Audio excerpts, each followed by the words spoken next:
thank all of you. What a fantastic turnout. Thank you so much.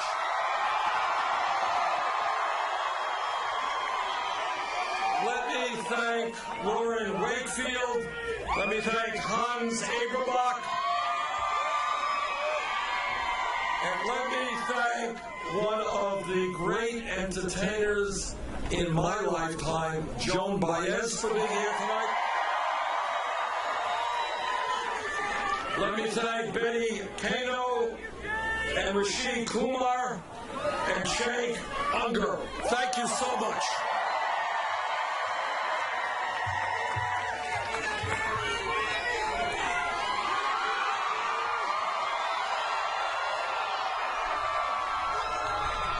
You know, our campaign has come a very long way in the last year. When we started, nobody thought that we were going to go very far, but as of last night, thanks to the people of Oregon,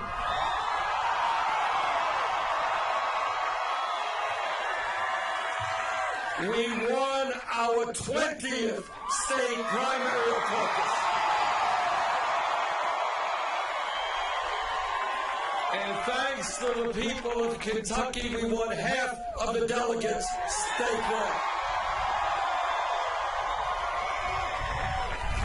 We won a few months ago a great victory in the state of Washington. We won Oregon last night, and I have a strong feeling that with your support, we're going to take the entire West Coast.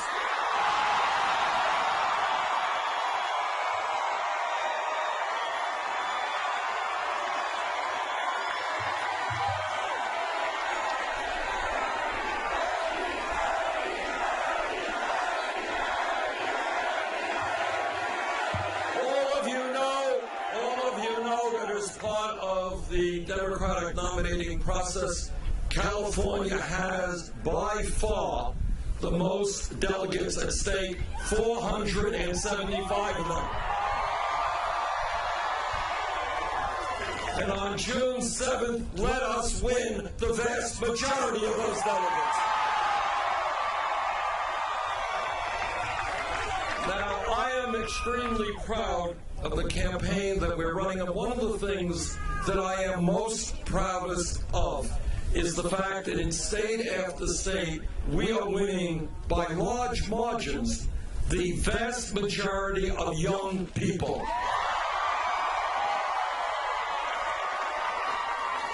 And what young people are telling me is that they understand they are the future of our country, and they want to help shape that future. And the reason that we are getting so much support from young people is they know that the future of America is an America based on social justice, economic justice, racial justice, and environmental justice. Now, in this campaign, as Cenk was mentioning, we have had to take on the entire establishment. That's okay. That's okay. We have taken on the financial establishment. And when we get attacked by CEOs from General Electric or Verizon, you know what? I'm fine with that. When we get attacked by people from Wall Street, I feel great. Supporting billionaires, that's not democracy, that is oligarchy. And you and I believe in democracy, not oligarchy. We believe in one person, one vote. And that is why together we're going to overturn that disastrous Supreme Court decision on Citizens United. But it is not just a corrupt campaign finance system that we are going to fight. It is a rigged economy. This is what a rigged economy is about. A rigged economy is when today the top 1/10% now owns almost as much wealth as the bottom 90%. When children in America are going hungry, when veterans in America are sleeping out on the street, the wealthiest 20 people own more wealth than the bottom half of America, 150 million people. A rigged economy is when the wealthiest family in America, the Walton family of Walmart, owns more wealth than the bottom 42% of the American people. And what is even more absurd is that Walmart, owned by the wealthiest family in the country, pays wages that are so low that many of the employees there are on food stamps or Medicaid. And it is the working families of this country who pay more taxes to subsidize the employees of the wealthiest family in America. So I say to the Walton family, get off of welfare, pay your workers a living wage.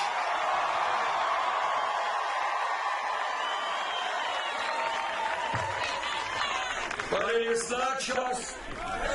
not just unequal wealth distribution. It is an economy in which, in my state of Vermont and in California, people are working 2 or 3 jobs just to bring in enough income and health care to take care of their families. We have millions of Americans today working longer hours for lower wages. And despite all of that, 58% of all new income generated today goes to the top 1%. That is a rigged economy. It is a rigged economy when major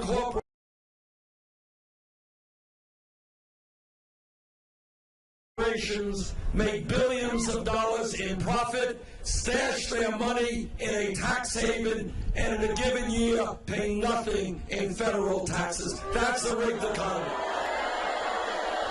It is a rigged economy when large corporations shut down in the United States, throw workers out on the street, and then move to low-wage countries all over the world. That's a rigged economy. Our job together, and we can do this, is to create an economy that works for all of us, not just the 1%.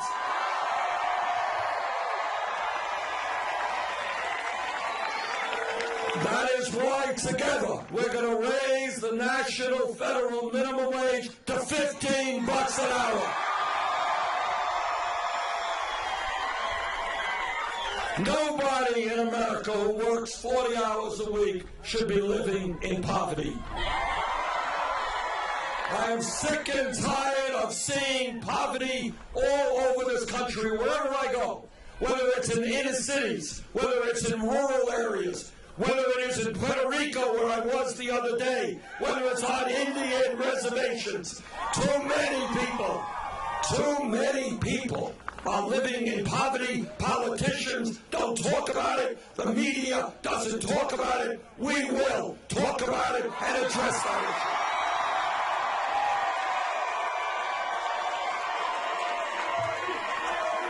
I will not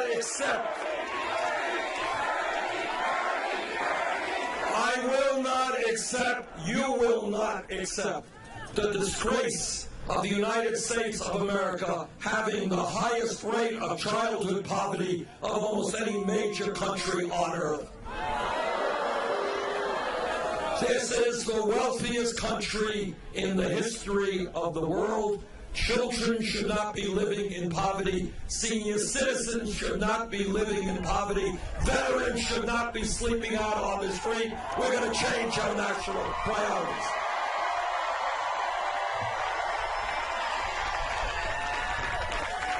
This is a campaign which is going to make certain that health care becomes a right of all people, not a privilege.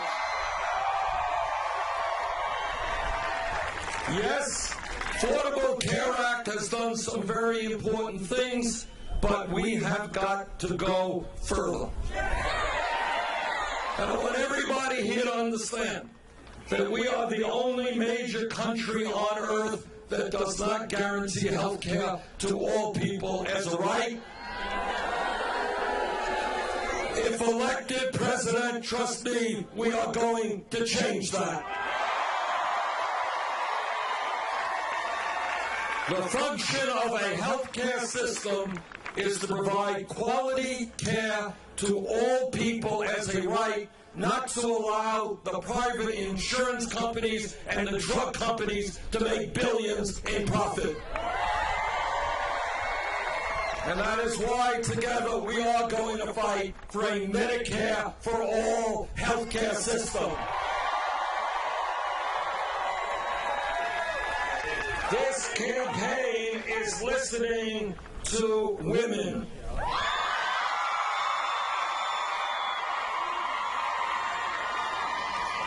Women are telling me two things. For a start, they are tired of working for 79 cents on the dollar compared to men. They want the whole damn dollar, and they're right. And I know that every man here will stand with the women in the fight for pay equity. And women in California and all over this country are tired of Republicans running around the country talking about family values. We know what they mean by family values. And what they mean is that every woman here in this state and in this country should not have the right to control her own body. We disagree.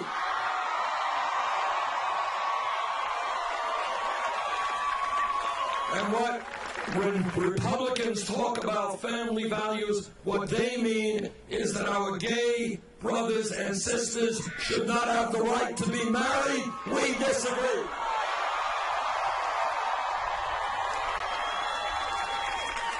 Jane and I, in a couple of weeks, will have been married 28 years.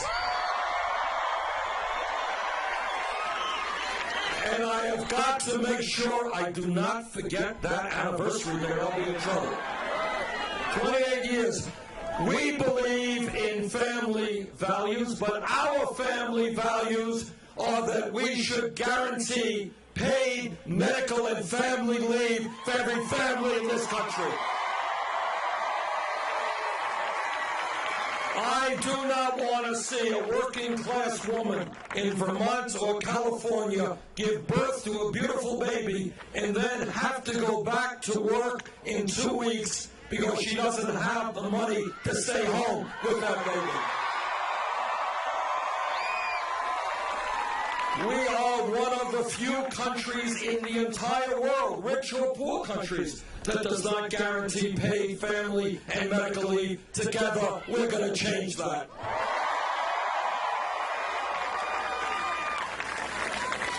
This campaign is listening to young people. And young people are asking me, they're asking why it is that when they do what their parents say, what they do when their teachers say, what the community says, go out and get the best education that you can. Why is it that they end up $30,000, $50,000, $70,000 in debt?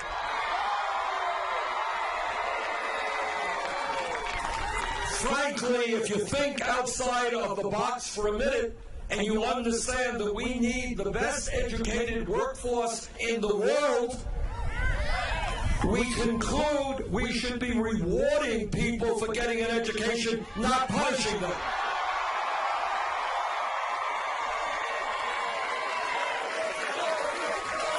Years ago in California or Vermont, you had a high school degree, you could likely go out and get a pretty good job. The world has changed, education has changed, technology has changed.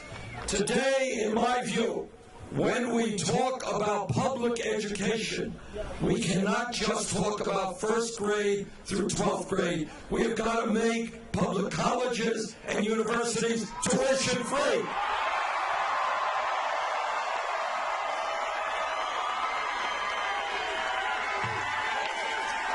How many people here this afternoon have student debt? Well, welcome to the club. Millions of Americans every month are paying off their student debts, and sometimes for decades. That is crazy. And that is why I believe that we should allow people with student debt to refinance those loans at the lowest interest rates they can find. Now, my opponents, and there are many of them in the establishment, in the corporate media, they say, well, you know, Bernie Sanders is Santa Claus. He wants to make public colleges tuition free. He wants to substantially lower student debt. He wants to be like my parents. We're going to get that out. We're going to get to that in 1 second. So how is he going to pay for these things? And I will tell you how. 8 years ago, as some of you will remember, the United States Congress, against my vote, bailed out Wall Street. Wall Street's greed and illegal behavior nearly destroyed our economy, and then they went crawling to the United States Congress, and they said, bail us out. Congress did. Well, today, Wall Street is doing just fine. I believe we should impose a tax on Wall Street speculation. That will bring in more than enough money to make public colleges and universities tuition free and substantially lower student debt. Now, Wall Street doesn't like that idea, and I say, so what?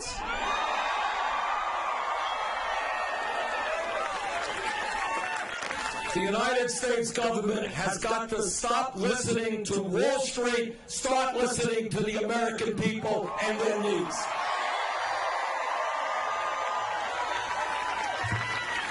This campaign is listening to our brothers and sisters in the Latino community.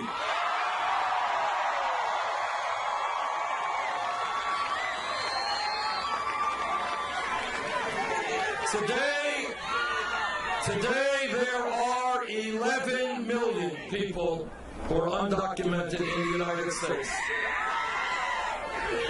And many of them, and people don't realize this, many of them are exploited every single day on the job because they have no legal rights. And if you have no legal rights, your employer could cheat you, do anything he wants to you. Many others are living in fear. They're living in the shadows. I believe the time is now for Congress to pass comprehensive immigration reform.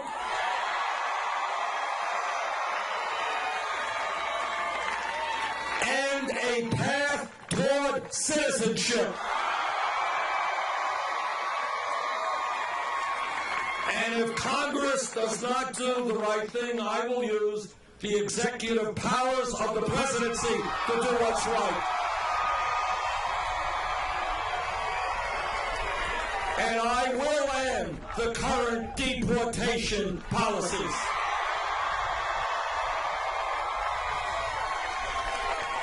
Our job in terms of immigration, and I know a little bit about immigration because my father came to this country at the age of 17 with no money. So I know a little bit about the immigrant experience. Our job is to bring families together, not separate them.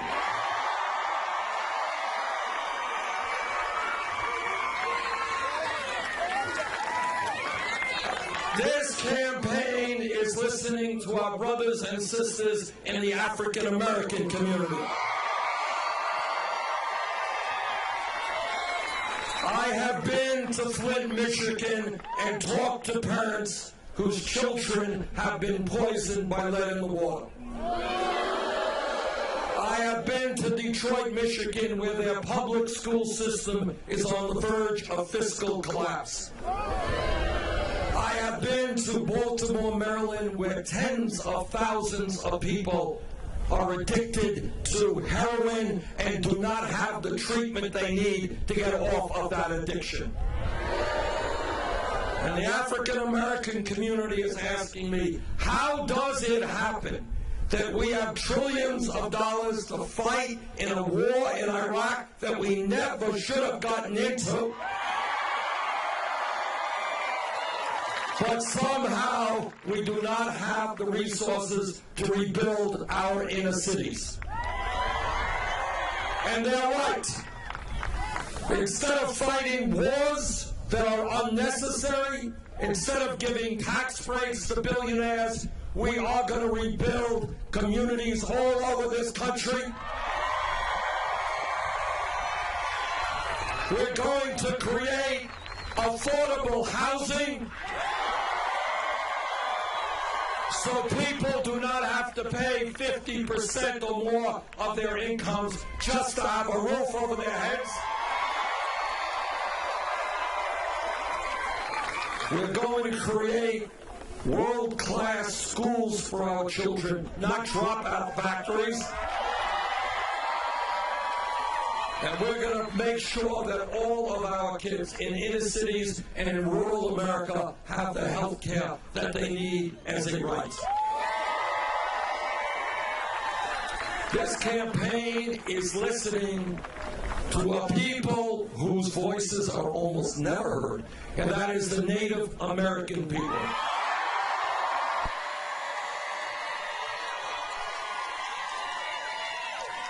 All of you know that the Native American people have been lied to, have been cheated from before this country became a country, when the first settlers came here.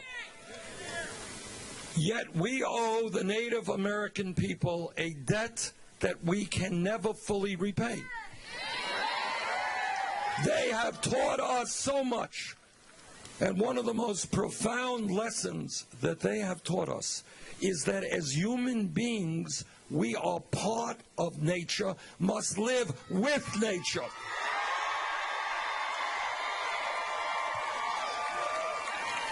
And that if we continue to destroy nature, we are destroying ourselves.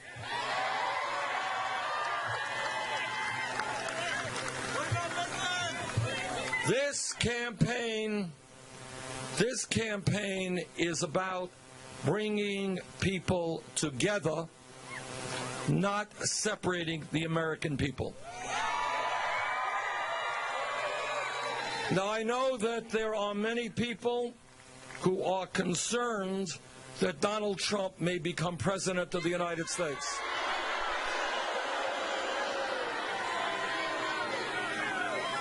That will not happen. It will not happen because in virtually every national and state poll that I have seen, we are running way, way ahead of Donald Trump.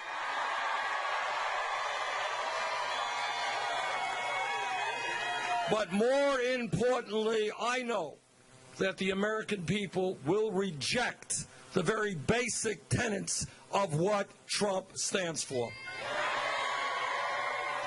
The American people will not vote for a candidate for president who insults Mexicans and Latinos, a candidate who insults our Muslim brothers and sisters, a candidate who insults women, who insults veterans, who insults the African American community. The American people understand that our diversity, the fact that we all come from different places, is our strength as a nation. Some of us come from Asia. Some of us come from Latin America. Some of us come from Africa. Some of us come from Europe. That is our strength. And the American people understand that coming together always trumps dividing us up.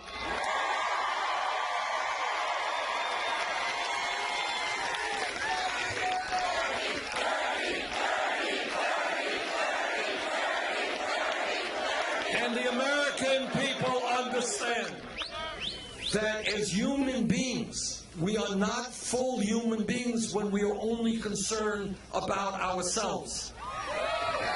That we are stronger and better and happier human beings when we reach out and try to help other people. We are a stronger and better people when my family is there for your family. When your family is there for my family.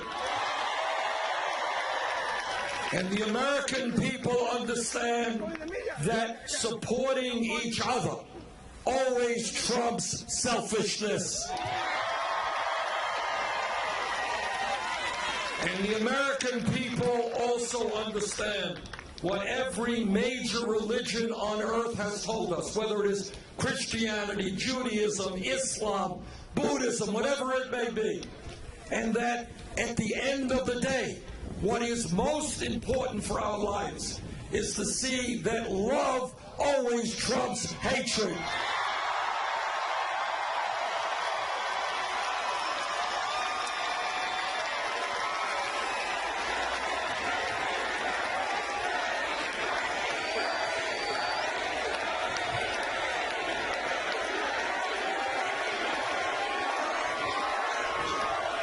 And that is why Donald Trump will not become president of the United States.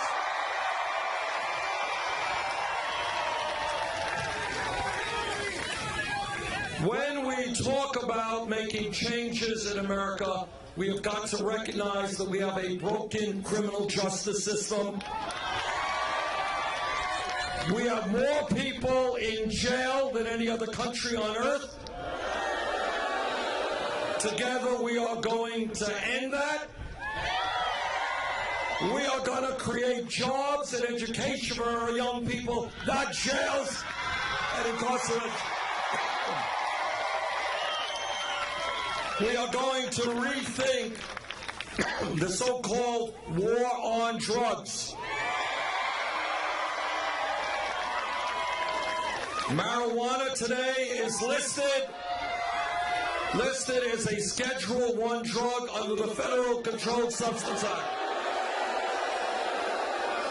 Together, we're going to take marijuana out of the Federal Controlled Substance Act. Now, I live in Vermont. I do not live in California, but if I lived in California, I would vote yes to legalize marijuana.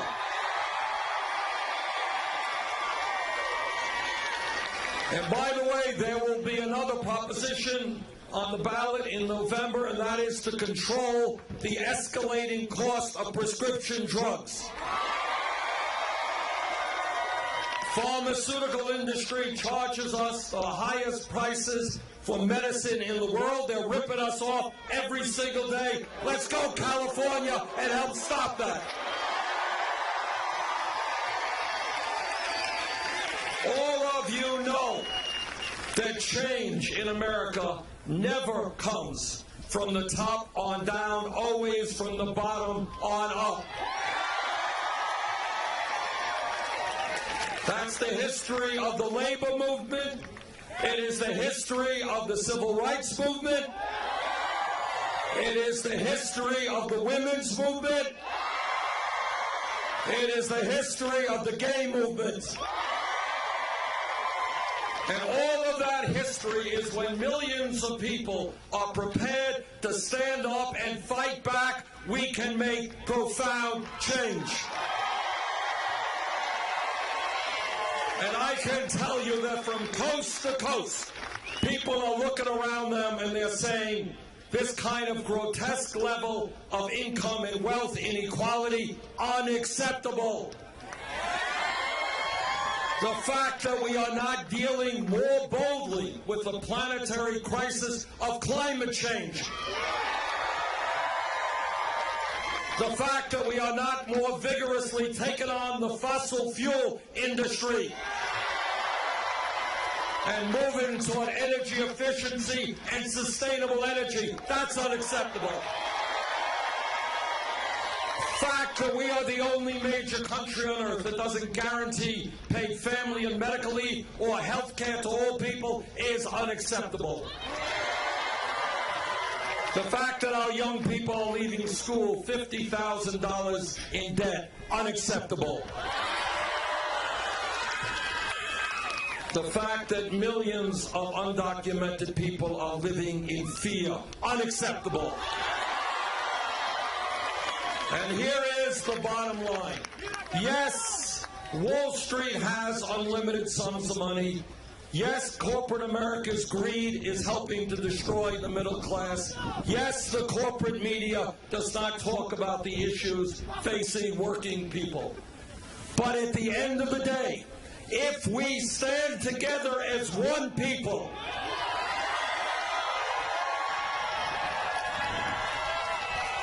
and not allow the Trumps of the world to divide us up.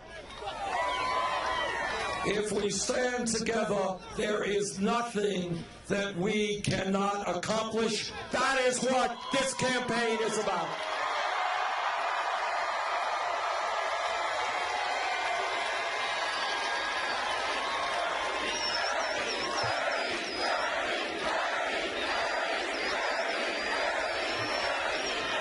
On June 7th, there is going to be an enormously important primary here. In fact, it will be the most important primary in the whole nominating process because 475 delegates are up.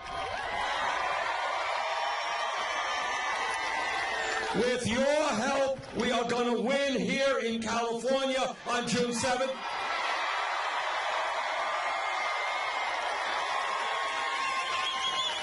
If we have a high voter turnout, we will not only win, we can win by a lot, which is what we have to do. And my hope is that this great state, one of the most progressive states in the country, will make it loud and clear and say to the American people and the world, California is on board for a political revolution. Thank you all very much.